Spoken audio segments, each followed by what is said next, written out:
Kesehatan zahir dan batin, sehingga kita masih lagi dapat menunaikan ibadah kepada Tuhan, sholat isya berjamaah, taklim, serta salat tarawih berjamaah, dan insya Allah mudah-mudahan nanti juga masih ada tadarus secara berjamaah.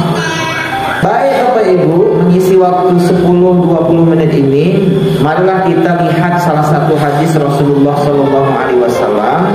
Rasulullah SAW menyebutkan bunyal Islam ala khamsin, syahadati an la ilaha illallah wa anna Muhammadar Rasulullah, wa iqamis salah, wa itaiz zakah, wa shaumi Ramadan, wa hajjil baiti.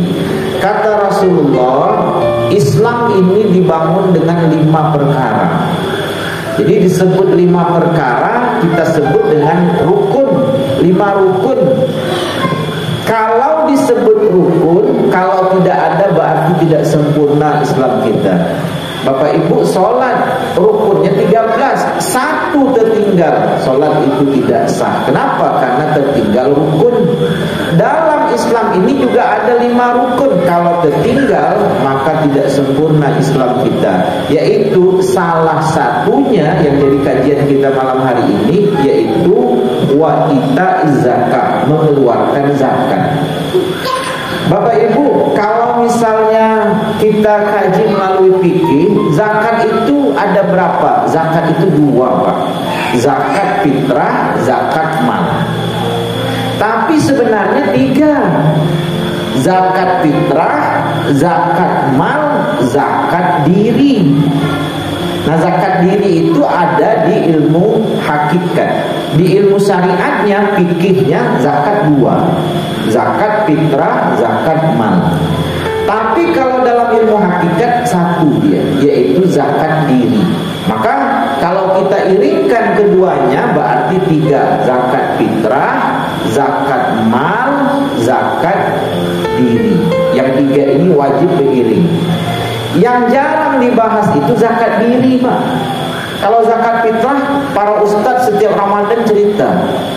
Zakat mal cerita, tapi zakat diri itu tidak diceritakan. Padahal kalau zakat diri itu tidak dibuat, zakat fitrah dan zakat mal itu setengah jalan. Kita potong saja Bapak Ibu.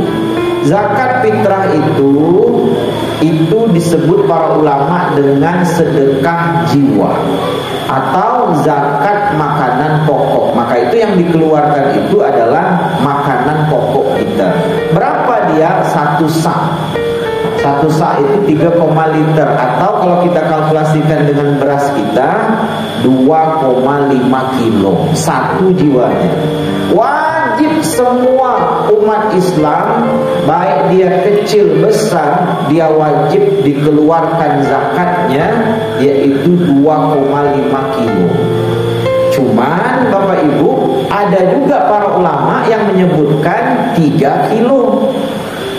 Maka itu nanti karena ada para ulama menyebutkan 2,5, ada juga menyebutkan 3. Masyhurnya kalau di kita di sini 2,5 kilo.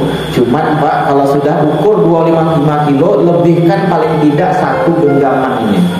Jadi nanti sudah pas nih ukuran 2,5 kilo, ambil 1 genggaman kita, letakkan supaya kita jangan sampai terkurang zakat kita itu, karena kita ingin menunaikan zakat fitrah kita itu secara syariat.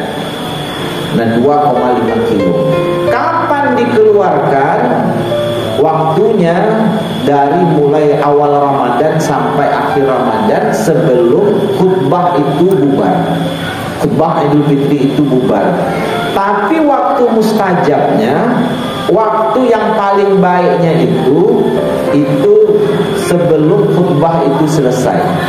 Tapi di kita ini tradisinya kalau sebelum khutbah itu selesai, itu kita keteteran untuk ngantar zakatnya.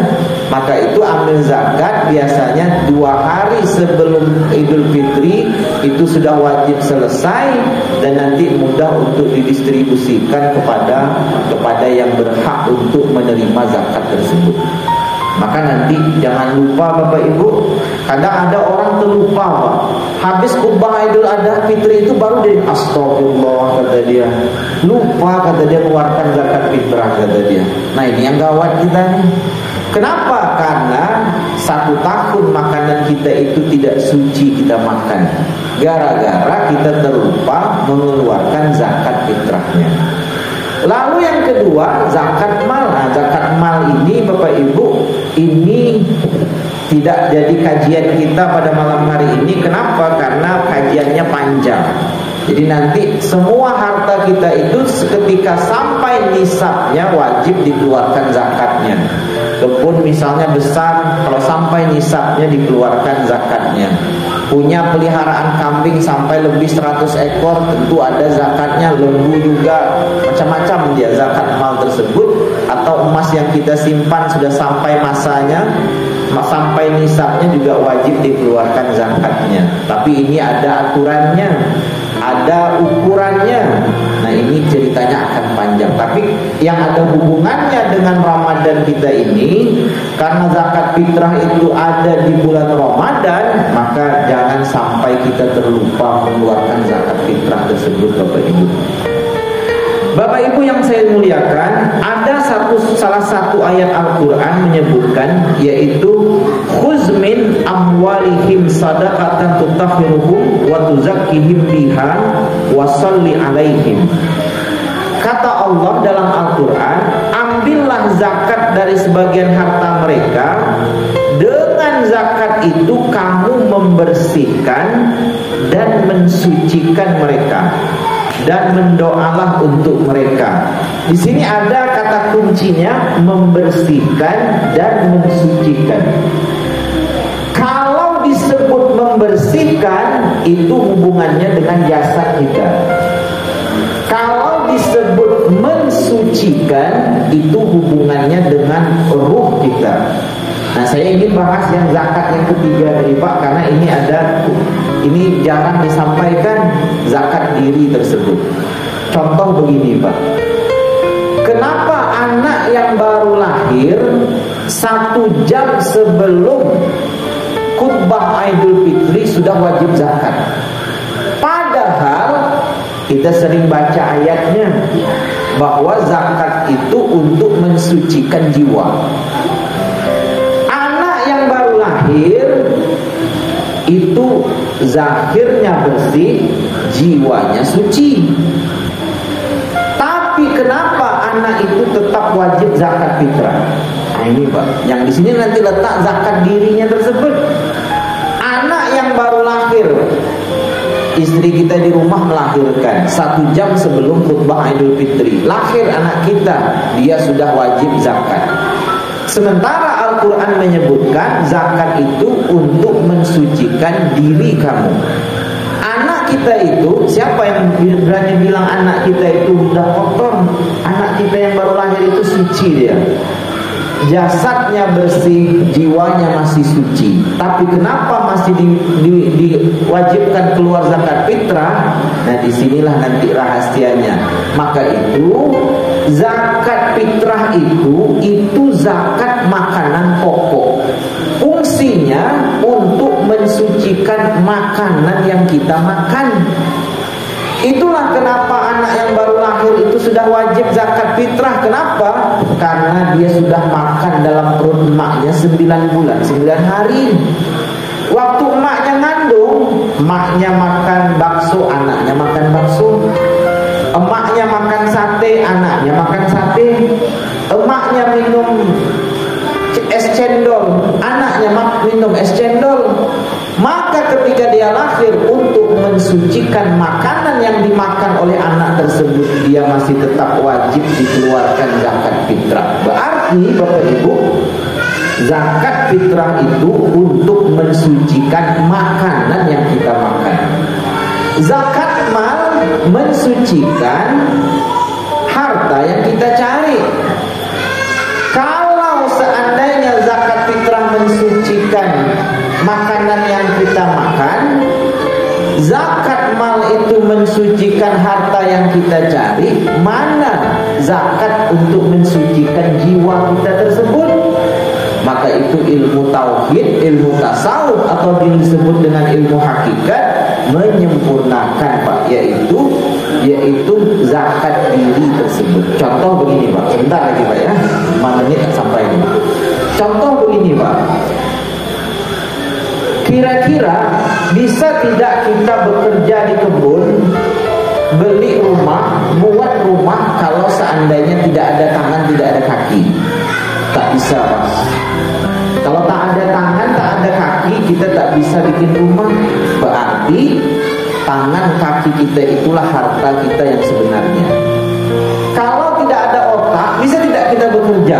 Tak bisa Pak. Berarti otak kita ini adalah harta yang sebenarnya. Maka itu harta sebenar-benar harta itu adalah diri kita ini. Maka kalau diri kita ini adalah harta sebenar-benar harta, diri kita ini wajib dizakatkan. Mata kita ini wajib dizakatkan, telinga kita ini wajib dizakatkan, tangan kita ini wajib dizakatkan, kaki kita ini wajib dizakatkan, otak dan hati kita ini juga wajib dizakatkan, dan lidah kita ini wajib dizakatkan. Cuman Pak, kalau ada orang bilang begini, kata dia, saya sudah bawa kaki saya ini pergi ke masjid, berarti saya sudah menzakatkan kaki saya. Belum cukup Pak, belum cukup, masih kotor. Kenapa? Kalau seandainya kita berangkat ke masjid itu tidak dengan kudrat Allah. Banyak orang datang ke masjid ini kepengen lihat anak gadis orang, banyak Pak. Kalau di sini tak ada, karena anak gadisnya tak ada. Banyak orang datang ke musala, ke masjid itu ingin dibilang orang alim. Ada juga pakai jubah supaya dibilang orang alim. Ada juga Pak. Jadi dia datang itu dengan nafsu atau dengan kudrat Allah. Kalau dia datang ke masjid itu dengan nafsu, datang ke masjid kan bagus tuh. Tak ada orang bilang datang ke masjid itu tak bagus. Datang ke masjid bagus, tapi karena dengan nafsunya dia datang, kakinya belum terzakatkan.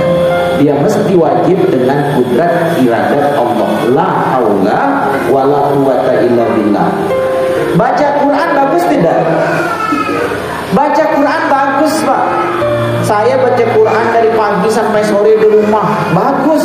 Tapi kalau seandainya dalam hati saya ingin dibilang sama tetangga itu alim, rajin ibadah, oh habis.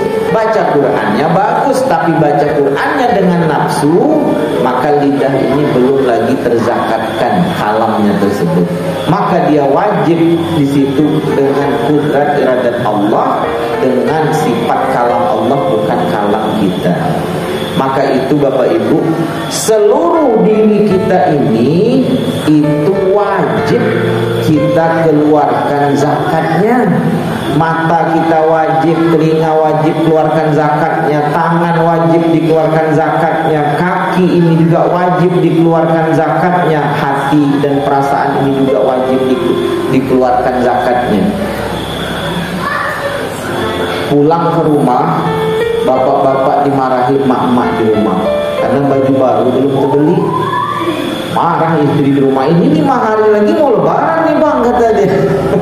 Baju baru belum terbeli.